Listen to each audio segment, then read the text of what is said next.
जय हिंद दोस्तों, आप सभी का स्वागत है एक बार फिर से आपके अपने यूट्यूब चैनल यूनिक ज्ञान में। आज हम BA 5th semester history paper second का सेकंड महासंग्राम रिवीजन क्लास देखेंगे। इसके पहले हमने एक क्लास देख लिया है जो कि आपने देखा होगा, साथ ही साथ टेलीग्राम चैनल पर उसका नोट्स भी आपको दिया गया है, आपने रिवीजन भी कर लिया होगा। आपको यह क्लास की नोट्स जो है तुरंत दे दी जाएगी वीडियो अपलोड होने के पश्चात। अगर आप चैनल पर नए हैं तो टेलीग्राम चैनल अवश्य ज्वाइन कर लीजिए, वहाँ पर सभी क्लासेस के नोट्स आपको भेजे जाते हैं। साथ ही साथ जो है चैनल को सब्सक्राइब कीजिए, दोस्तों के पास शेयर कीजिए, वीडियो लाइक कीजिए। पूरा वीडियो लेक्चर देखने के बाद कोई भी डाउट आपके मन में रह जाता है तो आप कमेंट करके हमसे पूछ सकते हैं, आपको जवाब दिया जाएगा उसका। साथ ही साथ किसी अन्य विषय का आप चाहते हैं महासंग्राम revision class most important question की बनाई जाए तो आप हमें कमेंट करके बता सकते हैं, आपको उस सब्जेक्ट की प्रोवाइड कराई जाएगी। आपका जब भी पेपर हो, आप पेपर जो आपका क्वेश्चन पेपर हो उसको पीडीएफ बनाकर दिए गए व्हाट्सएप नंबर पर सेंड कर दीजिए, उसका सॉल्व करा दिया जाएगा, जिससे बहुत से बच्चों का फ़ायदा होगा, आप भी अपना आकलन कर पाएंगे। आपके एग्ज़ाम कब हैं कमेंट में बताएं, जिससे उससे पहले जो है आपको प्रीवियस ईयर क्वेश्चन पेपर भी सॉल्व करा दिए जाए। कुछ यूनिवर्सिटीज़ के आपको सॉल्व कराए गए हैं, कुछ और यूनिवर्सिटी के पेपर मेरे पास हैं, आपको सॉल्व करा दिए जाएंगे, जिससे आपको आइडिया लग जाएगा कि किस प्रकार से प्रश्न आते हैं। तो चलिए देखते हैं, हाफ सिलेबस का हमने जो है मोस्ट इंपॉर्टेंट क्वेश्चंस देख लिया है। आगे चलिए देखते हैं हमारा पहला प्रश्न क्या है हमारे सेकंड पार्ट का। तो हम देखेंगे हमारा पहला प्रश्न है, अकबर की आय के प्रमुख साधन क्या थे। अकबर की जो आय था, मतलब वह जो उसके पास धन अर्जन होता था वह केंद्रीय कर के द्वारा और स्थानीय कर, दो करों के माध्यम से उसका प्रमुख आय साधन थे। कौन कौन से? केंद्रीय कर और स्थानीय कर। अगला हम प्रश्न देखेंगे, मुगल कालीन केंद्रीय कर कौन कौन थे। मुगल काल में राजकोष में आय प्राप्ति, व्यापार, टकसाल, उपहारों, नमक, चुंगी तथा भू राजस्व द्वारा होती थी और इनमें भी भूमि कर आय का सबसे महत्वपूर्ण स्रोत था। अगला प्रश्न हम देखेंगे, मुगल कालीन स्थानीय करों के नाम बताइए। चुंगी, नदी, घाट, सड़क, हाट, बाजार आदि से व्यापारिक माल के आवागमन तथा यातायात पर भी चुंगी वसूली जाती थी। अकबर ने अनेक कर जो है समाप्त भी कर दिए थे। तो हर एक प्रश्न को बस आप ध्यान से सुनिए, बहुत ही साधारण भाषा में यहाँ पर आपके लिए यह नोट्स बनाया गया है, बस आपको सुनना है और फिर क्या करना है, रिवीजन दिए गए नोट्स से टेलीग्राम चैनल पर कर लेना है।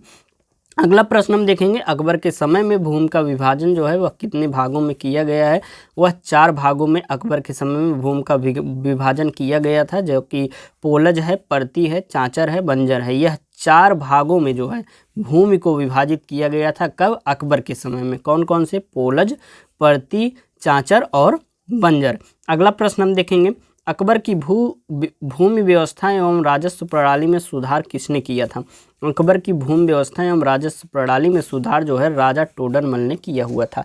हर एक प्रश्न को आपको बस जैसे कि बताया जा रहा है सुनना है, और मोस्ट इम्पॉर्टेंट ये क्वेश्चंस हैं आपके, क्योंकि प्रीवियस ईयर क्वेश्चंस को मिलाकर और विभिन्न जो भी आपके लिए मोस्ट इम्पॉर्टेंट समझा गया है उन प्रश्नों को यहाँ पर रखा गया है। आपके लिए बहुत ही मेहनत से ये जो है सीरीज़ तैयार की गई है।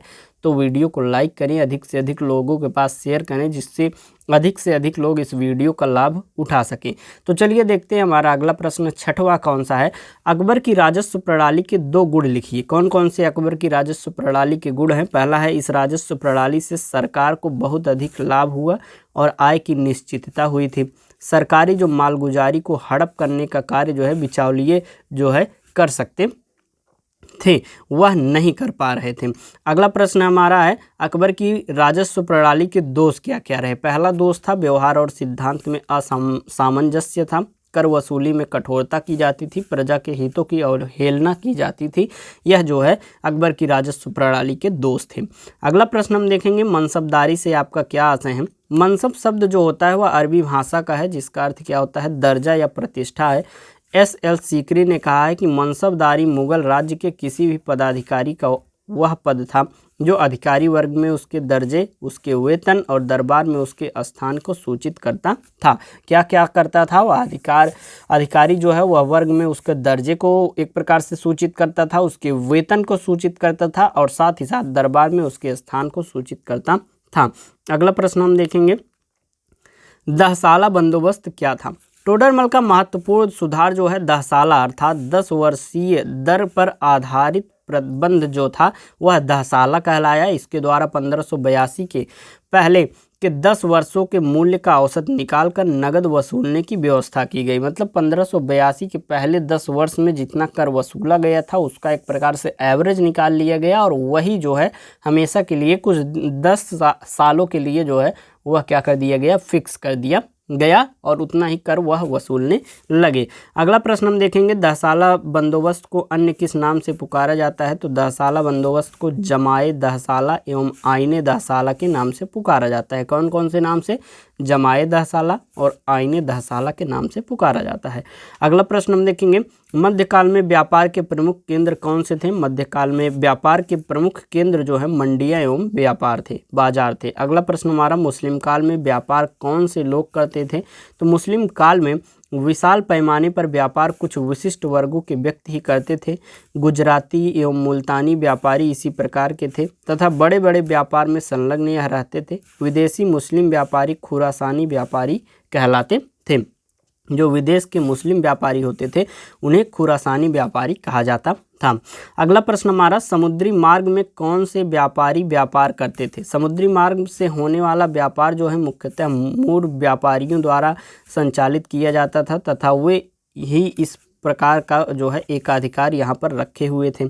अगला प्रश्न हमारा, मुगल काल में विदेशों में कौन कौन सी वस्तुएं आयात जो है की जाती थी? अर्थात वस्तुओं जो हैं वह विदेशों से कौन कौन सी आती थी भारत में? तो वह कौन कौन सी हैं? सुगंधित तेल, काजल, दर्पण एवं श्रृंगार की जो सामग्री होती थी वह आयात की जाती थी।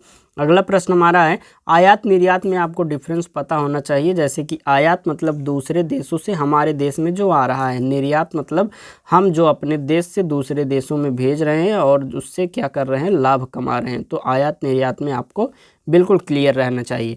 अगला प्रश्न हम देखेंगे, मुगल काल में भारत से कौन कौन सी वस्तुएं निर्यात की जाती थी? मुगल काल में भारत से कपड़ा, नील, अफीम एवं जवाहरात आदि निर्यात किया जाता था। बंगाल से चीनी का निर्यात किया जाता था। इन विभिन्न चीज़ों का जो है निर्यात किया जाता था मुगल काल में। अगला प्रश्न क्या है हमारा, मुगल काल में व्यापार की क्या स्थिति थी? मध्यकाल में उद्योग और व्यापार की भारी उन्नति हुई थी, परंतु हमारे देश में धन के वितरण में बहुत अधिक जो है विषमता विद्यमान थी। संपूर्ण व्यापार केवल कुछ लोगों के हाथों में ही सीमित था। अतः देश की जनता का बड़ा भाग क्या था, दरिद्र था और साधारण समय में वस्तुओं के मूल्य जो है सस्ते रहते थे, परंतु दुर्भिक्ष पड़ने पर या बाढ़ आने पर इनके मूल्यों में वृद्धि हो जाती थी और लोग जो है गरीब लोग एक प्रकार से दाने के मोहताज हो जाते हैं। आपने सुना होगा, इससे पहले वाले वीडियो में हमने बताया कि जो एक प्रकार से गुलाम वंश में यह व्यवस्था की गई थी कुछ शासकों द्वारा कि वह गोदाम में अन्न पहले से रखते थे, अकाल के समय में जो है वह अनाज को लोगों को जीवन यापन के लिए फ्री में देते थे, जो कि बहुत ही अच्छी व्यवस्था थी। अगला प्रश्न हम देखेंगे, मुगल काल के सिक्कों के बारे में संक्षेप में बताइए। मुगल काल में जिन सिक्कों का व्यापक उल्लेख मिलता है उनमें मोहर जो कि स्वर्ण मुद्रा, सहंसा वजन 100 तोले से अधिक और मूल्य जो है 100 मोहर के या बराबर होती थी सहंसा। रुपया जो है वह चांदी का सिक्का, दाम जो है वह तांबे का सिक्का एवं टका तथा कुछ छोटे बड़े सिक्के भी शामिल थे। अर्थात इतने प्रकार के मुगल काल में सिक्के जो है संचालित किए जाते थे। अगला प्रश्न हमारा 18वां, मुगल कालीन व्यापारिक केंद्रों के नाम लिखिए। मुगल कालीन व्यापारिक केंद्र थे आगरा, सूरत, खंभात एवं गोलकुंडा। ये सभी जो है मुगल कालीन व्यापारिक केंद्र थे। अगला प्रश्न हमारा है, मध्यकालीन औद्योगिक नगरों के नाम बताइए। मध्यकालीन औद्योगिक नगर जो है पंजाब है, बुरहानपुर है, अहमदाबाद है, बनारस है, पटना है एवं ढाका है। यह सभी जो है मध्यकालीन समय में औद्योगिक नगर माने जाते हैं। अगला प्रश्न हमारा, मुगल काल में किन किन मंडियों का उल्लेख मिलता है? मुगल कालीन ग्रंथों में अनेक मंडियों का उल्लेख मिलता है, जैसे कि बनारस, पुंड्रवर्धन, ढाका, मुल्तान, उज्जैन, दिल्ली आदि। यह सभी जो हैं मुगल काल में मंडियां हमें नाम सुनने को मिलता है। अगला प्रश्न हमारा, मुगल काल में बैंक कौन से कार्य करते थे? पहला कार्य उनका था मुद्रा का विनिमय करना तथा ब्याज पर ऋण देना। दूसरा है हुंडी जारी करना तथा उनका भुगतान करना और तीसरा है माल का बीमा करना। यह कुल मिलाकर मुगल काल में 3 कार्य जो है वह बैंकों के होते थे। इससे पहले हमने एक वीडियो देख लिया है जिसमें हाफ सिलेबस के मोस्ट इंपॉर्टेंट क्वेश्चंस को हमने समझ लिया है, उसको आप अवश्य देखें। आप चलिए मिल जाएगा आपको जो है, जो भी प्लेलिस्ट बनी हुई है BA fifth semester history paper second classes की, या फिर वीडियोस में आप देखेंगे महासंग्राम revision first, history paper first का भी बनाया गया है 2 वीडियो महासंग्राम, और हिस्ट्री पेपर सेकंड का भी ये लास्ट वीडियो है। इसके बाद किसी अन्य सब्जेक्ट का आप कमेंट में बताएंगे तो बनाया जाएगा, और जिससे आपकी अच्छी तैयारी की जाएगी, क्योंकि नोट्स दिए जाते हैं बच्चों के। बहुत से लोग कहते हैं, आप लोग कहते हैं कि नोट्स ज़रूरी है सर, तो इसलिए नोट्स आपको फ्री ऑफ कॉस्ट जो है टेलीग्राम चैनल पर प्रोवाइड कराया जाता है। अगला प्रश्न हमारा है, मुगल काल में कितने तरह के सिक्के प्रचलन में थे? मुगल काल में 3 तरह के सिक्के प्रचलन में थे। कौन कौन से? सोने की मुहर, चांदी का सिक्का व तांबे की दाग। यह जो है 3 प्रकार के जो है सिक्के यहाँ पर मशहूर थे। अगला प्रश्न हमारा, हुंडी क्या है?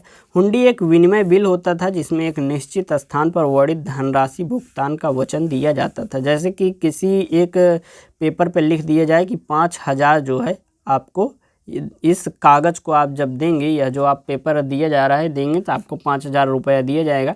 वह कहीं भी जाकर आप तो किसी भी बैंक में आप उसको दिखा देंगे तो आपको वो कैश हो जाएगा। तो इस प्रकार से हुंडी कितने प्रकार की होती थी? पहला दर्शनी हुंडी और दूसरा होता था मियादी अथवा मुद्दती हुंडी। 2 प्रकार की हुंडियाँ होती थी। अगला हम देखेंगे प्रश्न दर्शनी हुंडी के विषय में। दर्शनी हुंडी को प्रचलित परंपराओं के अनुसार पेश करते ही इसमें लिखित धनराशि का भुगतान कर दिया जाता था।